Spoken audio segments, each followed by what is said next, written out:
Vasculitis nodular. Esta paniculitis suele ser de causa desconocida, aunque en ocasiones se asocia, como antes dijimos, a la tuberculosis.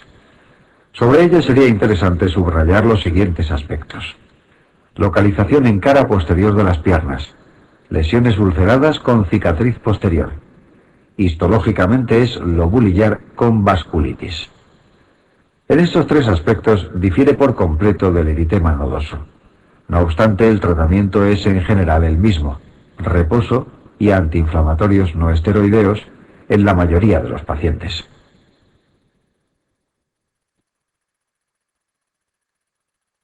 Paniculitis pancreática. Otro tipo de paniculitis de relativa importancia es la paniculitis pancreática. Debe pensarse en ella cuando el paciente presenta algún tipo de patología a nivel de esta glándula: pancreatitis aguda o crónica, cáncer de páncreas, etc. Las enzimas pancreáticas se liberan al torrente sanguíneo, entre ellas la lipasa, que actúa sobre los lípidos. Cuando alcanza la suficiente concentración es posible que llegue a afectar a los lobulillos grasos del tejido celular subcutáneo. Por tanto, sería una paniculitis lobulillar y no se acompaña de vasculitis.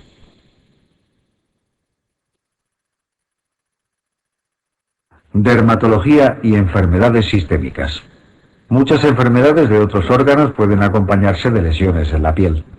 La piel es muchas veces el reflejo de multitud de patologías extracutáneas, por lo que para el médico general puede ser importante tener unas buenas nociones de dermatología.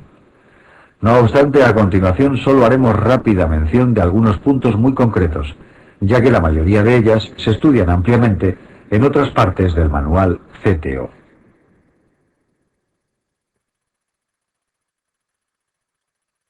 Porfirias. Las porfirias son un grupo heterogéneo de enfermedades. Se deben a defectos enzimáticos de la vía metabólica del grupo hemo de la hemoglobina. Pueden ser congénitas o adquiridas. Existe un número considerable de porfirias, pero de cara al examen lo más rentable es conocer solo unas pocas.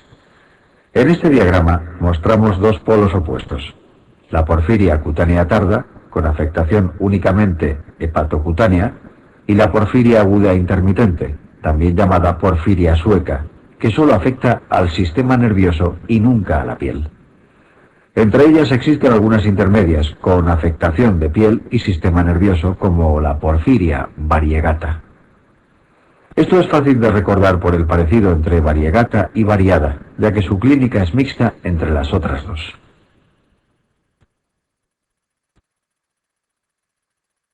Porfiria cutánea tarda. Esta imagen, tomada del manual CTO, resume la clínica de la porfiria cutánea tarda. Recuerda la presencia de fotosensibilidad, rasgo compartido con otras porfirias. Una característica que distingue a esta enfermedad de otras del mismo grupo es su carácter adquirido. Muchos pacientes con porfiria cutánea tarda llegan a esta situación debido al consumo crónico de alcohol, entre otras posibles causas.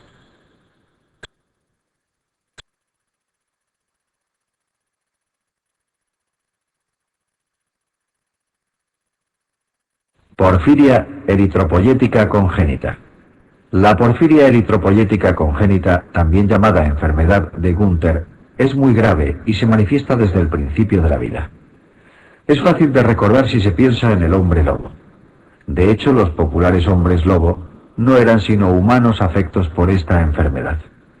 Ante sus manifiestas anomalías, cuando eran recién nacidos, algunos de estos niños eran abandonados en los bosques por sus padres. Los que sobrevivían aprendían a imitar sonidos de animales, como aullidos de lobo. Solo se les veía por las noches, ya que su fotosensibilidad les impedía exponerse a la luz durante el día. La hipertricosis y la presencia de dientes rojos es lo que justificaba su apariencia de hombre lobo. Con esta imagen mental es difícil olvidar esta enfermedad.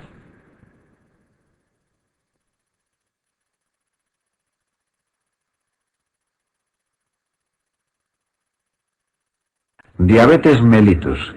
La diabetes mellitus puede producir múltiples manifestaciones dermatológicas. Vamos a mencionar aquí las tres más preguntadas en el examen que nos ocupa. Granuloma anular. Aparece característicamente en el dorso de la mano. Para padecer esta enfermedad no es necesario ser diabético, pero es más frecuente en las personas que padecen diabetes. Dermopatía diabética. Es la manifestación más frecuente de la diabetes mellitus en la piel. Consiste en la aparición de placas marrones, irregulares y asintomáticas en las piernas. Necrobiosis lipoídica. Aparece en mujeres con más frecuencia y es característica su localización en la cara lateral externa de la pierna. Su curso es independiente del control glucémico y también puede verse en pacientes no diabéticos. Produce atrofia cutánea y telangiectasias superficiales.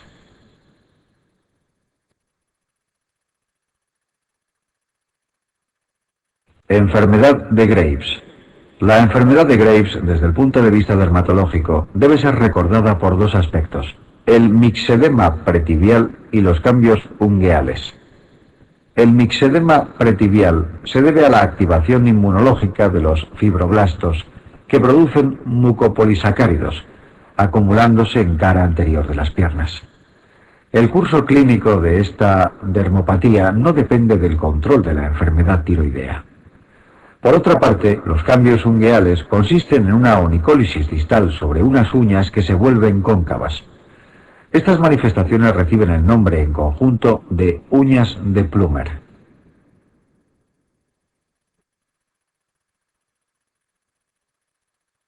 Pioderma gangrenoso. El pioderma gangrenoso puede verse en multitud de enfermedades sistémicas. A pesar de su nombre, es una dermatosis no infecciosa. En un 40-50% de las ocasiones es idiopático, pero puede asociarse a varias enfermedades, como hemos dicho. Quizá la que mejor deba recordarse es la enfermedad inflamatoria intestinal, sobre todo la colitis ulcerosa, a la que se asocia más que a la enfermedad de Crohn. Clínicamente, el curso es independiente del control de la enfermedad a la que se asocia.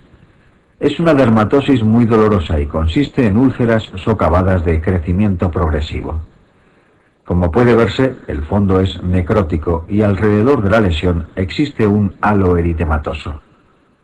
El tratamiento se basa en corticoides sistémicos a dosis altas.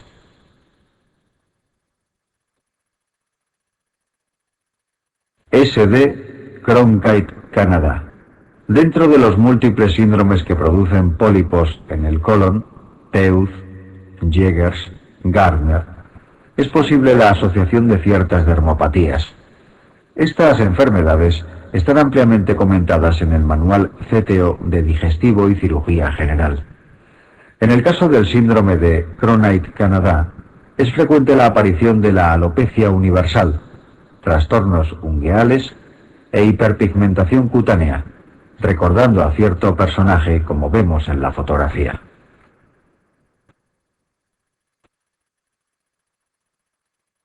Amiloidosis. De la amiloidosis sistémica solo haremos hincapié en dos posibles manifestaciones cutáneas: tendencia a la aparición de púrpura y equimosis. Esto es debido a la alteración del factor X de la coagulación por el amiloide circulante. Pápulas o placas céreas, que corresponden con depósitos cutáneos de material amiloide. Amiloidosis, hombros de rugby. En caso de que el depósito de amiloide sea masivo, aparece una manifestación bastante deformante y grotesca, que son los hombros de rugby. No obstante, esta entidad es muy poco frecuente, por lo que merece más la pena retener las que mencionamos en la diapositiva anterior.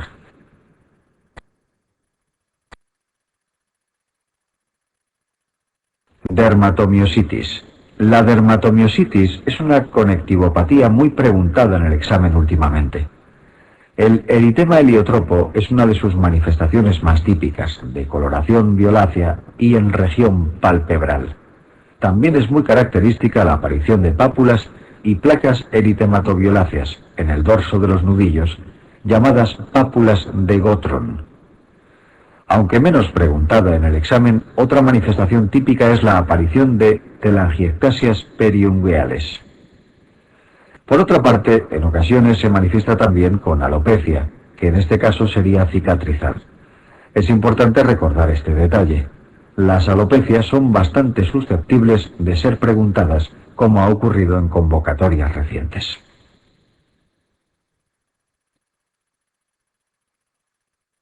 Pseudosantoma elástico. El pseudosantoma elástico es una genodermatosis que en alguna ocasión se ha preguntado en el examen. Es poco frecuente y su estudio no es demasiado rentable. Bastaría recordar las estrías angioides en la retina como detalle muy típico cuando se explora el fondo del ojo. Desde el punto de vista cutáneo, el pseudosantoma elástico asocia lo que se conoce como piel en pollo desplumado.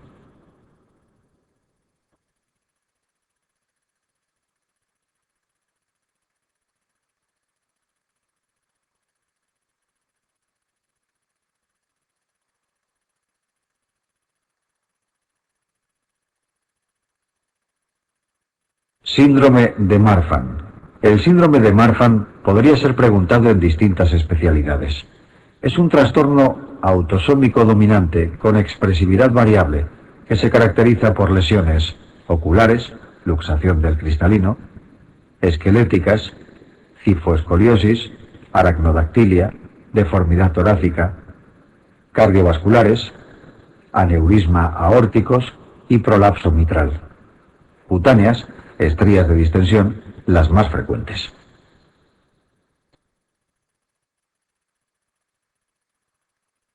Síndrome de Ehlers-Danlos. El síndrome de Ehlers-Danlos es un trastorno genético de herencia autosómica dominante. Se caracteriza por hiperextensibilidad cutánea.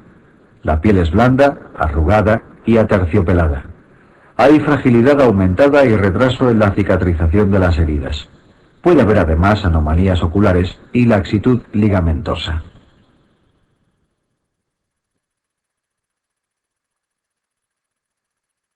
Sarcoidosis. La sarcoidosis es una enfermedad multisistémica de etiología desconocida.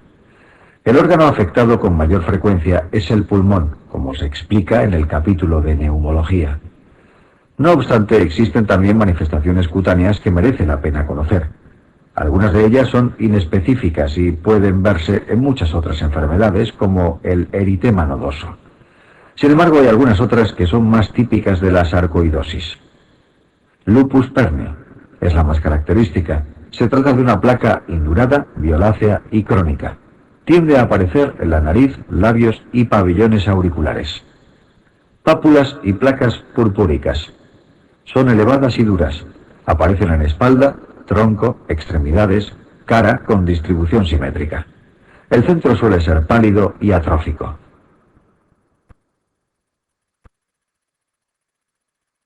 Acrodermatitis enteropática. La acrodermatitis enteropática se debe a un trastorno hereditario para la absorción del zinc. Produce una dermatitis vesículo-ampollosa en manos, pies y zonas periorificiales. Asocia también fotofobia, caída del pelo y alteraciones psíquicas. Da lugar a placas erosivas sangrantes que producen aspecto de cara de payaso. El tratamiento consiste en dar suplementos de zinc durante toda la vida.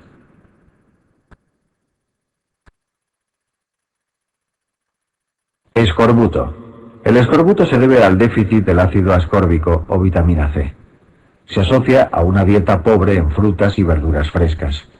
En la actualidad podemos encontrárnosla en pacientes demenciados o con malos hábitos dietéticos. En el pasado era típica de marineros cuando se embarcaban durante largos periodos, dada la falta de vegetales en su dieta. La falta de vitamina C deteriora la síntesis del colágeno. Esto produce sangrado de mucosas y a nivel de la piel debuta con queratosis folicular y pelos enrollados. Más adelante aparecen lesiones purpúricas perifoliculares.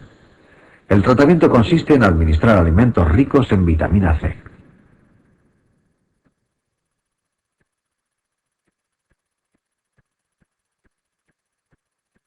Queratosis actínica.